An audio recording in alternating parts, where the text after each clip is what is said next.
আসসালামু আলাইকুম ভিউয়ার্স, আমি মশিউর আহমেদ অরিন নিয়ে আসলাম একটা খুবই ইনফরমেটিভ ভিডিও।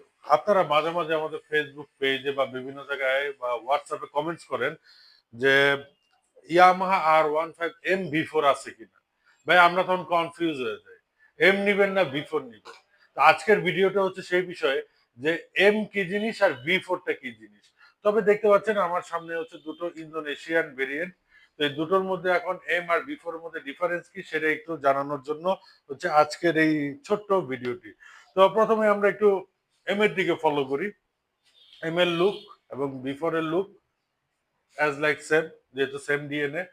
কিন্তু এম এর ভিতরে যে কালার কম্বিনেশনটা আছে দেখতে পাচ্ছেন, এটা কিন্তু টোটালটাই চেঞ্জ। এটা হচ্ছে carbon black colour edition Indonesian.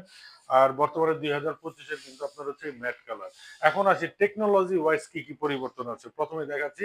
এটা হচ্ছে আপনার এমটা হচ্ছে ডুয়েল চ্যানেল এবিএস, বাট বিফোরটা হচ্ছে non ABS, only double disc.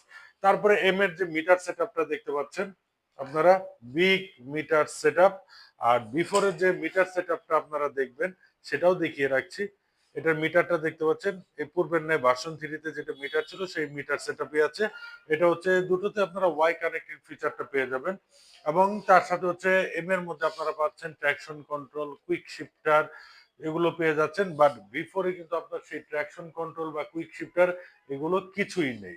তার মানে মোট কথা বোঝা গেল যে আহ, সকল রকম ফিচার সমৃদ্ধ বাইক হচ্ছে ইয়ামাহা R15M।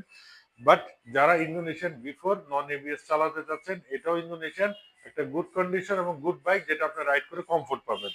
তো আশা করি আপনারা এই ভিডিওর মাধ্যমে ক্লিয়ার হয়ে গেছেন যে ইয়ামাহা R15M এবং ইয়ামাহা R15 ভার্সন 4 এই দুটোর মধ্যে পরিবর্তনটা কি আছে। আর বিস্তারিত জানতে অবশ্যই আমাদের ফেসবুকে